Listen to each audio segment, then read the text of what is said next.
하나님 말씀 요한복음 1장 14절 한 절 말씀 우리 다 같이 함께 읽도록 하겠습니다. 시작. 말씀이 육신이 되어 우리 가운데 거하시매 우리가 그의 영광을 보니 아버지의 독생자의 영광이요 은혜와 진리가 충만하더라. 아멘. 지난 시간에 우리는 소요리 문답 5문을 살펴보았죠. 그 내용은 하나님은 유일하신 분이시다. 그것이 내용이었습니다. 유일하신 하나님을 알고 섬기고 경배하는 것이 우리가 믿는 믿음입니다.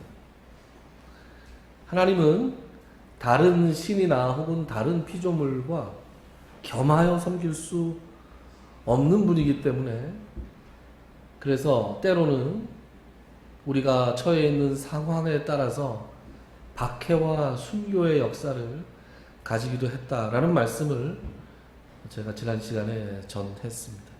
오늘 살펴볼 소요리 문답 6문은 그런 유일하신 하나님께서 어떻게 존재하시는가 하는 질문입니다.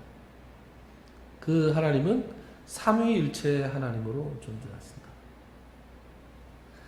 소요리 문답 제 6문은 이렇게 시작합니다. 6문. 하나님의 신격에 몇 위가 계십니까? 하나님의 신격에 3위가 계시는데 성부와 성자와 성령이십니다. 이 3위는 한 하나님이시며 본체가 하나이며 권능과 영광이 동등합니다. 올 것이 왔습니다. 왜 올 것이 왔냐? 어려운 설교자라면 누구나 좀 피하고 싶은 그런 내용이 삼위일체입니다.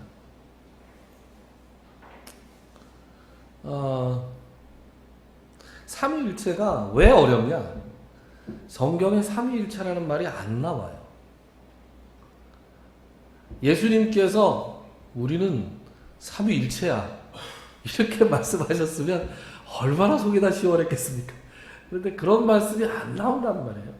안 나오니까 그 말 자체를 사용하기 시작한 것도 예수님께서 이 땅에 오시고 부활하시고 난 다음에 거의 한 200년쯤 지나고 나서입니다. 저기도 제가 얘기하고 있나요? 네. 그래서 삼위일체라는 말을 설교 시간에 또 성경 공부 시간에 들어보신 분들도 아마 많을 거고 공부를 하신 분들도 많을 텐데 이게 설명하는 사람도 뭐 잘 모르고 설명하는 경우도 많고 들었을 때는 이게 알 것 같은데 돌아서면 잘 이해가 안 가는 뭐 그런 현상도 많이 일어납니다. 왜냐? 이게 삼위일체라는 말이 셋이 하나라는 얘기잖아요. 셋이 하나가 되는 게 이 피조 세계에 있습니까? 자연에? 없죠. 없으니까 인간의 인식론에서 셋이 하나가 되는 것이 없기 때문에 어떻게 설명을 해도 설명이 잘 안 되고 어떻게 설명을 해도 잘 이해가 안 되는 겁니다. 그래서 비유를 들어서 많이 설명을 하는 시도를 했는데 그 비유가 다 적절치 않아요. 그 비유로 설명하는데 한계가 있습니다. 왜 그래요? 비유라는 것은 이 피조 세계에 있는 것으로 비유를 하는 건데 하나님은 피조 세계에 속한 분이 아니시잖아요. 하나님은 피조물이 아니시기 때문에 피조물로 설명하는 데는 한계가 있을 뿐입니다. 삼위일체를 그래서 꼭 알아야 되냐? 삼위일체를 모르면 그럼 구원을 못 받냐? 그렇지 않죠. 우리가 성경을 처음부터 끝까지 다 읽고 다 이해해야만 구원을 받는 게 아니잖아요. 그래서 이것이 구원을 받느냐 구원을 못 받느냐 또 예수를 믿을 수 있느냐 믿을 수 없느냐 이것과는 전혀 상관없는 문제입니다.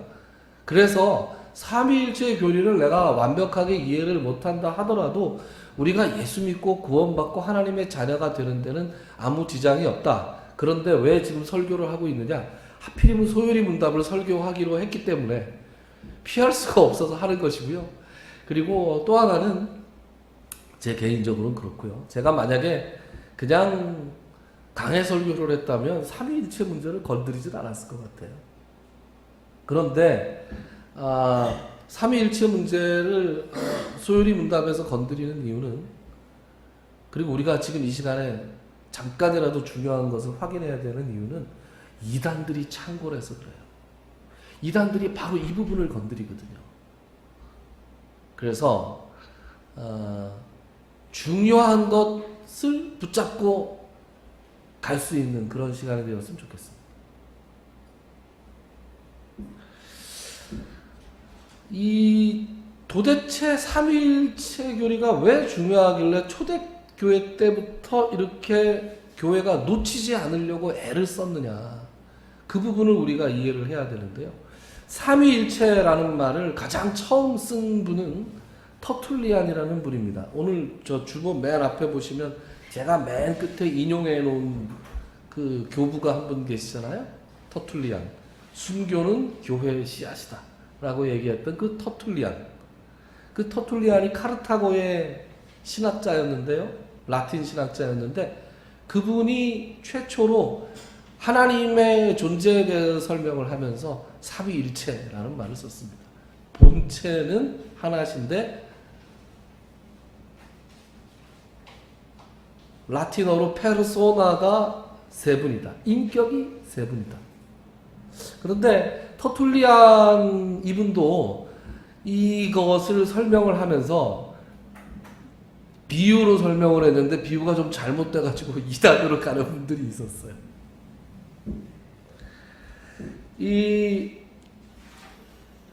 2세기에서 2세기 말에서 3세기 초에 터툴리안이 처음으로 삼위일체라는 말을 썼고, 이것이 이제 교리로 삼위일체가 우리가 믿고 따라야 하는 교리로 확정된 것은 325년에 니케아 회의라는 곳이었습니다. 이제 점점 복잡해지죠? 복잡해지고 어지러워지는데 역사까지 나오면 이제 신학의 역사까지 나오면 이제 헷갈리죠. 그러나 좀 알아두셔야 됩니다. 325년 니케아 공의회에서 삼위일체 교리가 확정이 됐는데요. 이게 이제 확정됐다기보다 그때 시작을 해서 일단락이 됐습니다. 그런데 니케아 회의라는 게 왜 일어났나, 왜 생겼나라는 걸 알면 조금 더 우리가 이해하는 데 도움이 됩니다. 여러분, 제가 지난 시간에 박해와 순교에 대해서 말씀을 드렸었잖아요.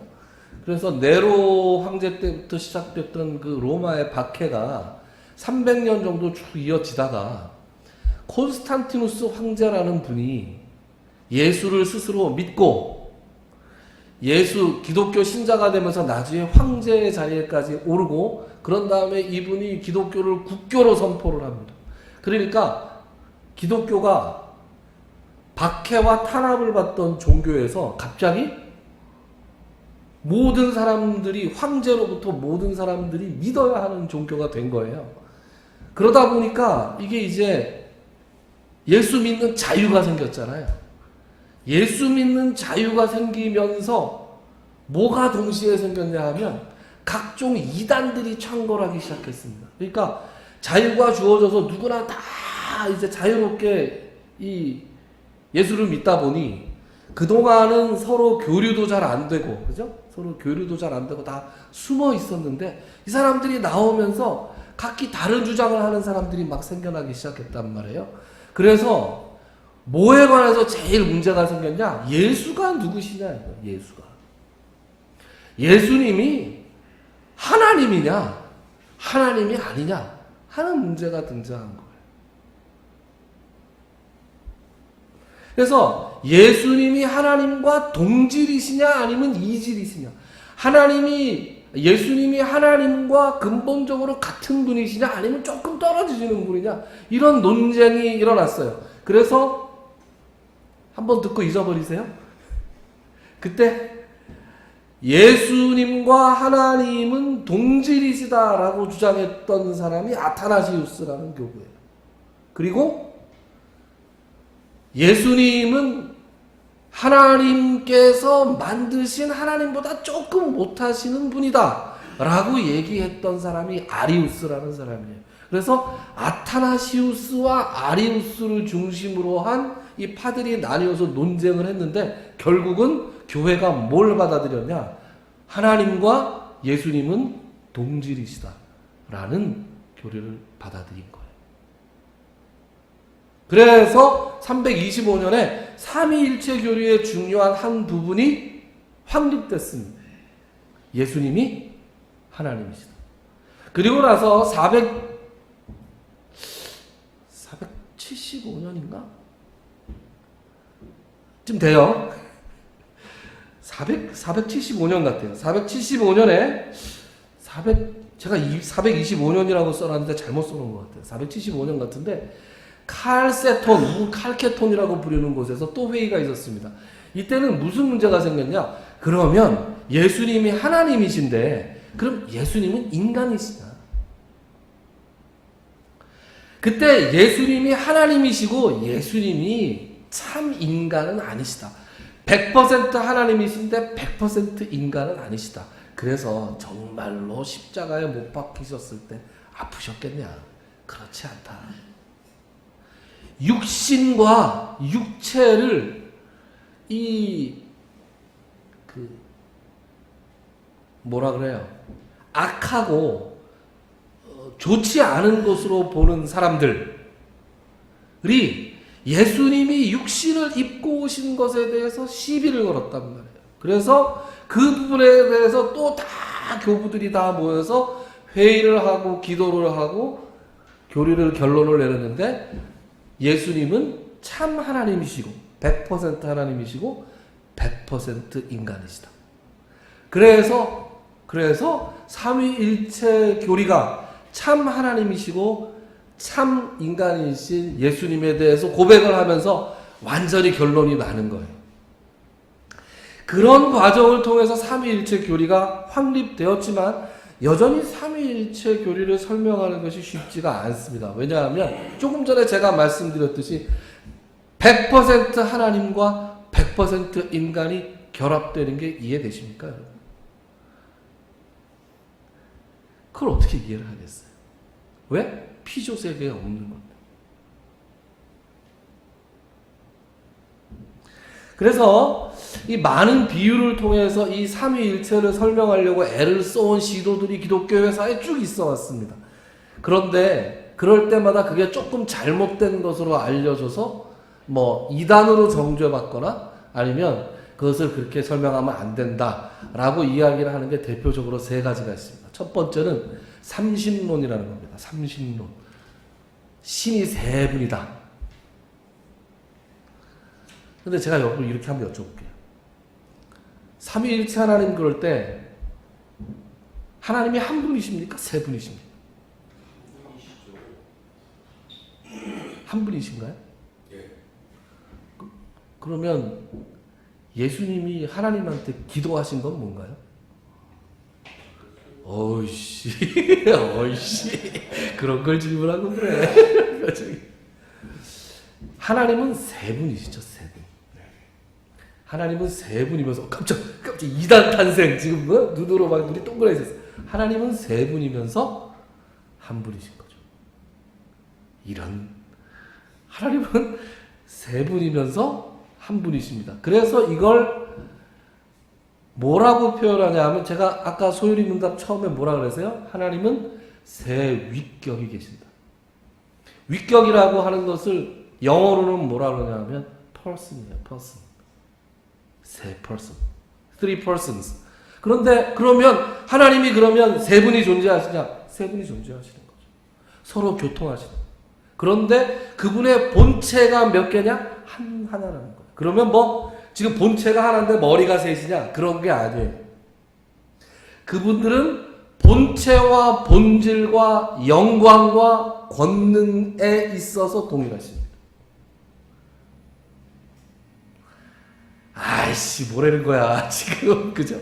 뭐라는 거야. 이렇게밖에 설명을 할 수가 없어요. 이렇게 지금 설명을 해놓고 있습니다. 웨스트민스터 신앙 고백서에 이렇게 설명하고 있고요. 성경이 이렇게 설명하고 있습니다. 그래서 잘 이해가 안 가시더라도 이렇게 들으시는 것밖에 없어요. 삼신론과는 뭐가 다르냐? 삼신론은 말이죠. 신이 세 분이고 각각 독자적인 영역이 있다는 거예요. 그분들의 목적과 존재 이유는 같은데 영원 불멸 완전하신 하나님이 세 분이 따로 계신다라는 것인데, 그래서 서로 협력하신다는 건데, 이 완전이라는 것과 따로 계신다는 게 서로 모순되죠. 그래서 각자 독립된, 그리고 나뉘어질 수 있는 그런 하나님 세 분은 아니다라는 거예요. 또 하나, 요게 제일 헷갈리는 건데요. 양태론이라는 거예요. 양태론. 그럼 양태라는 것은 모습이 다르다 이거예요. 아까 터툴리안이라는 분이 person, 페르소나라는 말을 했다 그랬잖아요. 이 페르소나라는 말은 그 헬라어로 어떤 뜻이냐면 그 연극 배우가 그 연기하는 배역이 페르소나입니다. 그 옛날에 헬라에서는 배우들이 연기를 할 때 이렇게 가면을 이렇게 쓰고 나왔단 말이에요. 그래서 같은 배우가 요런 가면도 쓰고 요런 가면도 쓰고 요런 가면, 요 가면을 페르소나라 그랬어요. 배역. 그래서 하나님은 다 같은 하나님인데 이거 아멘 하시면 안 돼요. 제가 미리 얘기합니다. 아멘 하시면 안 되는 거예요. 지금 틀린 얘기하고 있는 거예요. 근데 이것도 그럴듯하기 때문에 그런가 보다 이렇단 말이죠. 잘 들어보세요. 하나님이 한 분이신데 때로는 성부로 나타나시고 때로는 성자로 나타나시고 때로는 성령으로 나타났습니다. 아멘 그러시면 안 돼요. 그래서 다 한 하나님이 각기 다른 배역을 가지고 계시다.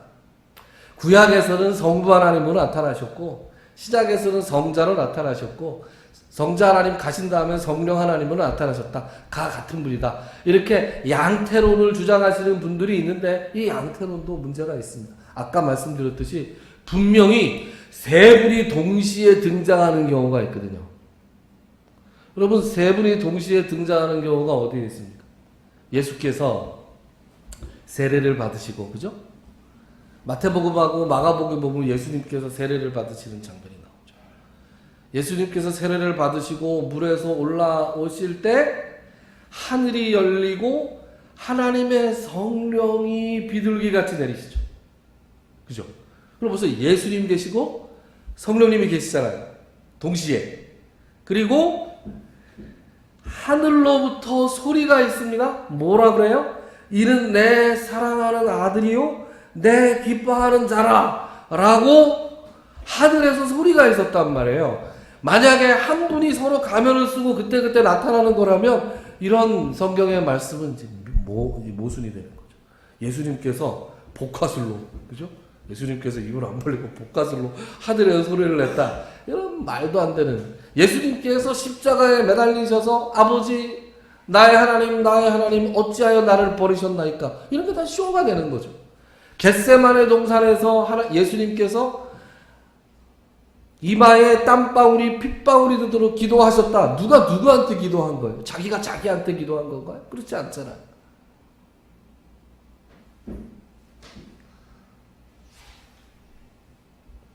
그래서 양태론도 아니다. 아까 처음 말씀드렸던 것처럼 성부가 성자를 낳으셨으니까 성자가 조금 못한 분 아니냐. 그래서 아리우스가 주장하고 지금도 여호와의 증인이나 몰몬교나 또 유니테리안 같은 사람들이 미국의 이단들이 주장하는 게 예수님은 하나님의 아들이지 하나님이 아니라는 거예요. 그 사람들. 그래서 여호와의 증인들하고 맞서서 얘기할 때 이 부분을 확실하게 해야 돼요. 예수님은 하나님의 아들이지 하나님이 아니다. 하나님보다 조금 못하신 분이다. 이렇게 얘기하는 거예요.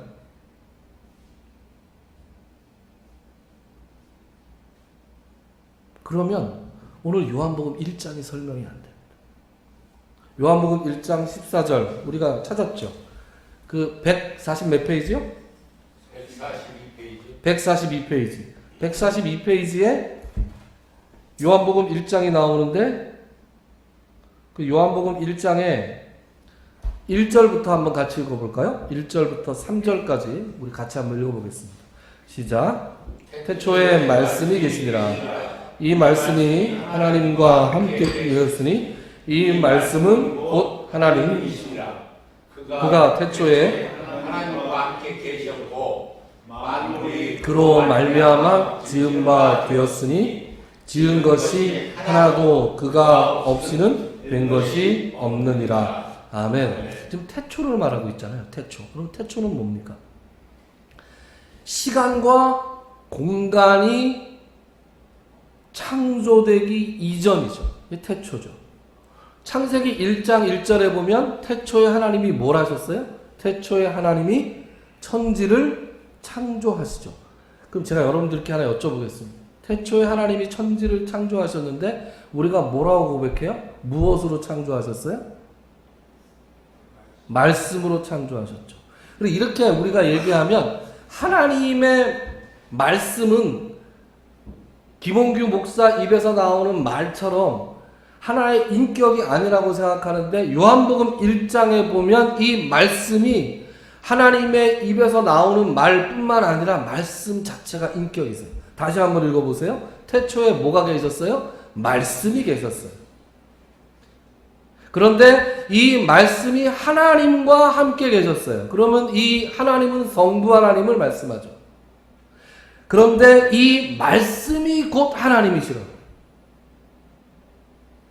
그러니까 이게 헬라어로는 로고스고 영어로는 the word, 한국말로는 말씀 이렇게 되어 있는데 이 말씀은 그냥 입에서 나오는 말이 아니라 하나의 인격, 하나의 하나님이 있었어요. 그래서 그가, 즉 그 말씀, 그 로고스가 태초에 하나님과 함께 계셨고 만물이 그로 말미암아 지은 바가 됐다고요. 그러니까 창조 사역에 하나님이 말씀으로 이 세상을 천지를 창조하실 때 이 말씀이라는 하나님과 함께 창조하셨다. 그때 하나님의 영이 수면 위에 운행하셨잖아요. 그래서 성부와 성자와 성령 하나님이 함께 천지를 창조하셨다고요. 그런데 그 주도권이 누구에게 있느냐? 성부 하나님에게 있는 것이죠. 그래서 우리가 사도신경에서 고백할 때 천지를 만드신 하나님 아버지를 내가 믿사오며 이렇게 고백하긴 하지만 그 천지 창조의 사역부터 시작해서 그 이후에 하나님께서 하시는 모든 사역은 다 성부, 성자, 성령 하나님이 삼위 하나님으로 함께 하시는 거예요. 그러니까 요한복음에 나오는 이 1절부터 3절까지의 말씀 그리고 그러니까 창조주 말씀을 얘기하고 있고요. 14절 이 말씀이 하나님이라고 하셨잖아요. 14절에 뭐라고 나와요? 14절 같이 읽어봅시다. 시작. 말씀이 육신이 되어 우리 가운데 거하심에 우리가 그의 영광을 보니 아버지의 독생자의 영광이요 은혜와 진리가 충만하더라. 아멘.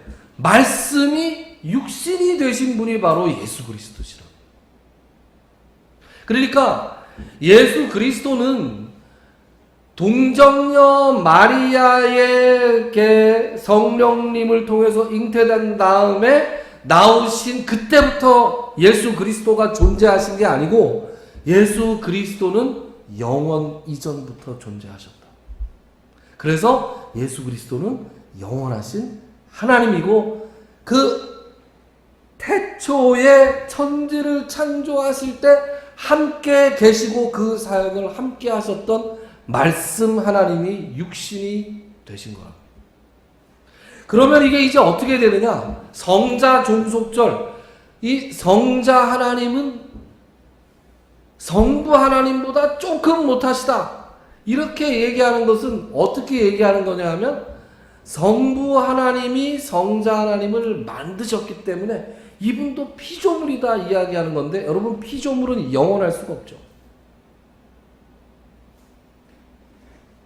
예수님은 피조물이 아니라 요한복음 1장 1절부터 3절까지 고백된 것처럼 피조 세계를 창조하신 하나님이 바로 성자 하나님이시다 라는 거예요.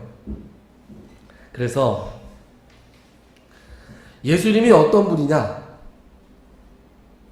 이 예수님이 어떤 분이냐? 빌립보서 2장에 보면 이런 말씀이 나오죠. 제가 빌립보서 2장 말씀 굉장히 자주 인용을 하는데요. 빌립보서는 사도 바울이 쓴 서신이 성경이 된 거죠. 빌립보서 2장 5절부터 6절을 제가 이렇게 읽겠습니다. 읽어볼게요. 너희 안에 이 마음을 품으라. 곧 그리스도 예수의 마음이니 그는 근본 하나님의 본체시나. 그죠? 예수 그리스도는 근본 하나님의 본체시라고. 그러나 하나님과 동등됨을 취할 것으로 여기지 아니하신 분이다. 이렇게 얘기합니다. 그래서 우리가 고백하는 그 신앙 고백, 삼위일체에 대한 신앙 고백은 이렇게 됩니다. 제가 읽어드릴 테니 잘 들어보세요. 웨스트민스터 신앙 고백 2장 3절, 이 소요리 문답의 원래 텍스트가 되는 신앙 고백 2장 3절을 제가 읽어드릴게요. 한번 잘 들어보세요. 이렇게 됩니다. 하나님의 본체는 하나이시며 곧 동시에 삼위이시다. 즉 본체의 능력과 영원성에 있어서 동일하신 성부 하나님과 성자 하나님과 성령 하나님이시다. 자, 여기서부터 잘 들으세요. 성부는 아무에게서도 나시거나 나오시지 않으시고 성자는 성부에게서 영원히 나셨고 성령은 성부와 성자로부터 영원히 나오신다. 아니 여기 지금 보면 성자는 성부에게서 나오셨다라는 말을 하잖아요. 그리고 성자라는 말에서 우리가 알 수 있는 것은 성경에 이런 표현도 나오죠. 너는 내 아들이라 내가 오늘날 너를 낳았도다. 낳는다는 표현이 나오잖아요. 이 하나님이 하나님을 낳았다는 건 도대체 뭘 얘기하는 거예요? 모르겠습니다. 하나님이 하나님을 낳는 거 어떻게 낳는 거예요? 어떻게 낳는지 알 수 없습니다. 그런데 성경에서 낳았다고 표현하니까 낳았다고 믿는 거예요.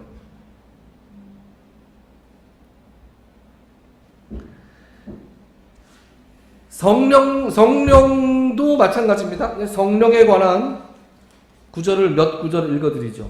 성령님에 관한 구절들은 요한복음에 아주 자세하게 나옵니다. 요한복음에 보면 제가 줄줄줄줄 읽어드릴 테니까 한번 들어보십시오. 요한복음 14장 16절 이런 말씀을 합니다. 내가 아버지께 구하겠으니 그가 또 다른 보혜사를 너희에게 주사 영원토록 너희와 함께 있게 하리니 그랬습니다. 그러니까 또 다른 보혜사라는 표현을 썼죠. 또 다른 보혜사라는 건 무슨 말이에요? 이 말씀을 하는 예수 그리스도 자신도 보혜사라는 말씀이죠. 그래서 또 다른 보혜사라는 표현은 또 어디에 나오냐 하면 요한복음 16장 7절에 보면 이런 말씀이 나옵니다. 나옵니다. 그러나 내가 너희에게 실상을 말하노니 내가 떠나가는 것이 너희에게 유익이라. 내가 떠나가지 아니하면 보혜사가 너희에게로 오시지 아니할 것이요 가면 내가 그를 너희에게 보내리라. 그러니까 여기서는 그 또 다른 보혜사를 예수님께서 너희에게 우리에게 보내겠다 이렇게 말씀하시는데 요한복음 14장 26절에 보면 이런 말씀 나옵니다. 보혜사 곧 아버지께서 내 이름으로 보내실 성령 그가 너희에게 모든 것을 가르치고 내가 너희에게 말한 모든 것을 생각나게 하리라. 그러니까 성령님은 예수님이 가신 다음에 오실 또 다른 보혜사고 예수님께서 가르쳐 지키게 하신 그 모든 것을 예수의 제자들이 기록을 안 해놨단 말이에요. 예수님이 말씀하실 때 예수의 제자들이 제대로 깨닫지도 못했고 제대로 기록도 안 해놨는데 성령님이 오시면서 예수의 제자들이 예수님한테 배웠던 것들을 다시 기억나게 하죠. 그리고 다시 깨닫게 하시고 그리고 담대하게 예수님을 증거하게 하시게 한 분이 바로 성령님이라고요. 그분이 또 다른 보혜사고 또 다른 하나님이시라고요. 예수님의 표현에도 보면 내 이름으로 아버지께서 보내신다 라고도 되어 있고 내가 아버지로부터 내가 보낸다 이런 표현도 되어 있고 그분이 오신다 라는 표현도 되어 있어요. 그러니까 웨스트민스터 신앙 고백에는 뭐라고 되어 있느냐? 성령 하나님은 성부 하나님과 성자 하나님으로부터 나오시는 분인데 그냥 나오시는 게 아니라 영원히 나오신다. 영원히 나오신다라는 말을 왜 붙였냐? 피조물이 아니라는 뜻이에요. 한계가 있는 분이 아니고 영원하신 분이라고. 그래서 성자 하나님은 저도 답답하시면 여러분도 답답하시죠? 성자 하나님은 성부 하나님이 낳으셨는데 영원히 낳으셨고, 성령 하나님은 성부 하나님과 성자 하나님에게서 나오시는데 영원히 나오신다. 이 영원히라는 말을 붙이는 이유가 바로 피조물이 아닌 하나님이시라는 것을 강조하기 위해서 영원히라는 말을 붙입니다. 그러면 성령 하나님은 성부 하나님과 성자 하나님이 막 보내기도 하시고, 그리고 성부 하나님과 성자 하나님에게서 나오시는 분이니까 역시 성부 성자 하나님보다 조금 못하신 분이냐? 그렇지 않아요. 여러분 그 유명한 사건 아시죠? 아나니아와 삽비라 사건.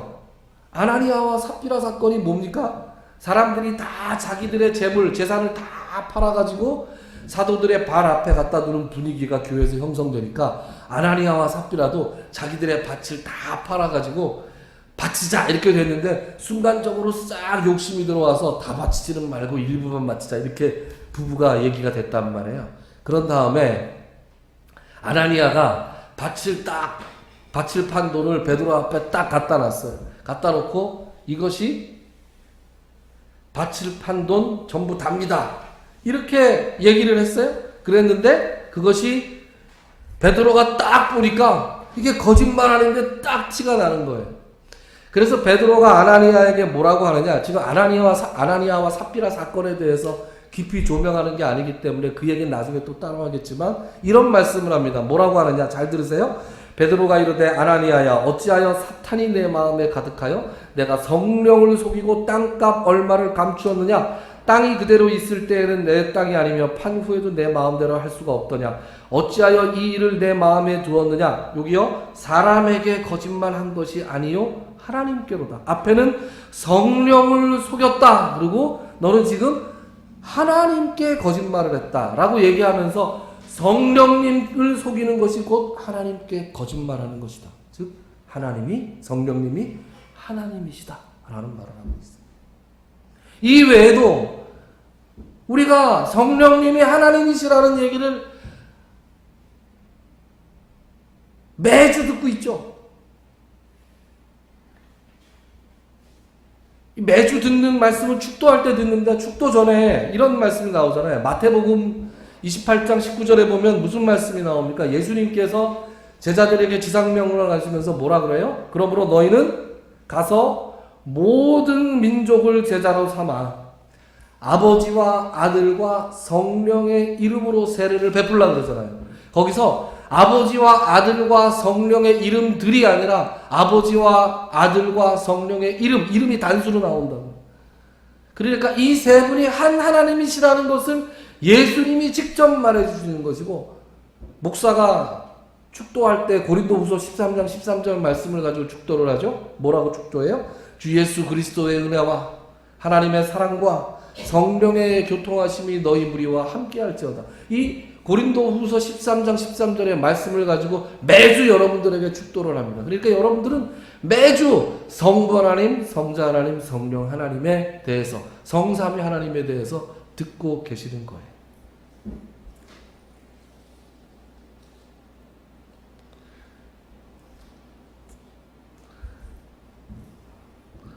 여러분 삼위일체가 설명될 수 있을까요? 예전에 성경 공부 가르치셨던 목사님께서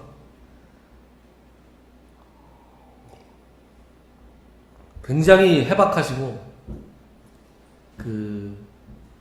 신학적으로도 굉장히 공부 많이 하시고 무슨 얘기만 나오면 질문을 못했어요.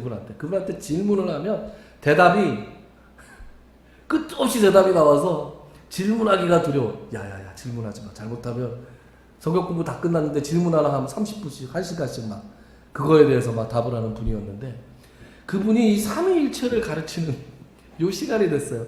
삼위일체 세 분이 한 분이야. 그리고 본체는 하나신데 위격은 세 분이야. 끝! 그리고 더 이상 설명을 안 해요. 더 이상 설명을 안 해서 알쏭달쏭해 죽겠는데 그분이 그렇게 설명을 안 하시더라고요. 나중에 신학 공부를 해보니까 이게 왜 그랬는지 그때 좀 이해가 돼요.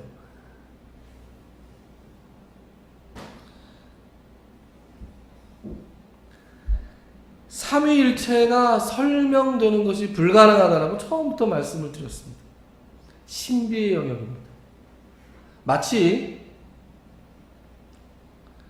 하나님이 예정, 우리의 인생이 하나님의 예정 100%와 인간의 자유의지 100%로 이루어져 있는 것과 똑같습니다. 제가 언젠가 말씀드린 것처럼 우리의 삶은 하나님께서 100% 예정하신 것이고 우리의 삶은 100% 내 마음대로 하는 것이다. 이렇게 얘기하면 100% 플러스 100%가 어떻게 100%가 되냐? 200%가 되지. 글쎄 모르겠는데 성경에는 100% 예정했다는 말씀도 나오고 100% 자유의지로 이루어지는 것이라고 하는 말씀도 나오니 그 두 개를 다 믿는 수밖에 없는 거죠. 그 두 개를 합치면 이상하잖아요. 그러니까 합치지 마시라고. 합치지 말고 그냥 따로따로 믿으세요. 어느 영역에 가면 이렇게 믿음이 요구되는 수밖에 없어요. 사실 따지고 보면 하나님의 존재 자체가 믿음의 영역 아닙니까? 성삼위 하나님만 믿음의 영역인가요? 아니에요. 하나님 자체가 믿음의 영역이고 예수님 자체가 믿음의 영역입니다. 그렇게 무식하게 믿어라 그럴 것 같으면 왜 이렇게 신나게 설명을 했냐? 그래도 하는 데까지는 해봐야죠.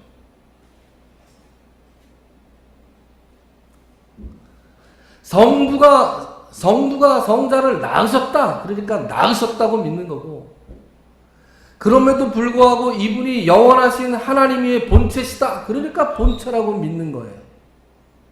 여러분, 초대교회에서 이 설명하기 어려운 걸 왜 자꾸 설명하려고 그랬을까요? 저는 그런 생각을 해봤습니다. 이 설명하기 어려운 거 왜 이렇게 설명하려고 그랬을까요? 삼위일체 교리에게 놔버리면 되는 건데 왜 놓지 않고 계속 붙들었을까요? 그것은 초대교회 신자들이 이 거부할 수 없도록 체험했던 예수 그리스도와 성령님에 관한 경험 때문에 그랬던 거예요. 예수님이 누구시냐 이거예요. 예수님이 우리가 경험한 예수님은 그냥 인간의 영역에 머물러 있는 분이 아니셨다는 거예요.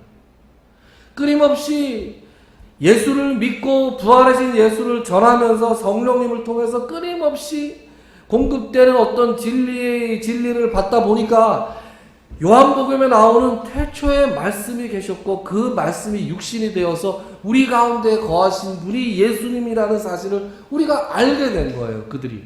그러니까 예수님이 참 하나님이시고 예수님이 참 인간이시고 예수의 영이자 하나님의 영이신 성령님이 자기들과 함께 있다는 것을 부인할 수 없이 그들이 받아들였기 때문에 그들이 이 삼위일체 교리를 놓을 수가 없었던 겁니다. 그래서 오늘날 삼위일체 교리를 대하시는 여러분들에게도 동일한 믿음을 또 동일한 경험을 가질 것을 여러분들께 권면합니다. 삼위일체 교리 일주일 동안 제가 이 말씀을 준비하면서 제가 스스로 자신에게 그래서 뭐였습니다. 그래서 삼위일체 하나님이신데 삼위일체 하나님이신데 그럼 우리가 어떻게 하자는 거야? 삼위일체 하나님이시면 믿으면 되는 거야? 삼위일체 하나님을 구약의 성도들은 발견하지 못했는데 신약의 성도들은 발견하고 또 신약의 성도들의 믿음을 우리가 그대로 가지고 있는 것은 누구 때문이에요? 예수 그리스도 때문이죠. 근본 하나님의 본체시나 하나님과 동등됨을 취할 것으로 여기지 않으셨던 그 예수 그리스도. 그래서 삼위일체론을 받아들이는 우리의 결론은 그리스도 예수의 마음을 품어야 한다는 것입니다. 사도 바울이 빌립보서 2장에서 이 근본 하나님의 본체 신앙, 하나님과 동등됨을 취할 것으로 여기지 아니하신 예수 그리스도를 소개하면서 모든 신자들에게 뭐라고 권면해요? 너희에게 이 마음을 품으라. 곧 그리스도 예수의 마음이니 하나님의 본체시나 하나님과 동등됨을 취할 곳으로 여기지 아니하셨던 그 예수 그리스도의 마음을 우리가 품어야 된다는 거예요. 마땅히 주장할 수 있는 자기의 권리를 주장하지 않는 그리스도의 모습이 곧 그리스도인들의 모습이어야 한다. 마땅히 대접받아야 될 그 대접의 모습을 포기할 수 있는 것. 그래서 자기를 온전히 비워서 종의 형체를 가지고 이 세상에서 하나님의 뜻에 복종하는데 죽기까지 복종할 수 있어야 한다. 바로 삼위일체의 교리를 받아들이는 오늘 21세기 그리스도인의 자세가 아닐까라고 생각합니다. 너희 안에 이 마음을 품으라. 그리스도 예수의 마음이. 오늘 그리스도 예수의 마음, 성육신하시고 그리고 죽기까지 복종하셨던 예수님의 마음을 품고 이 세상을 살아가기로 다짐하는 여러분들이 되시기를 바랍니다. 기도합시다.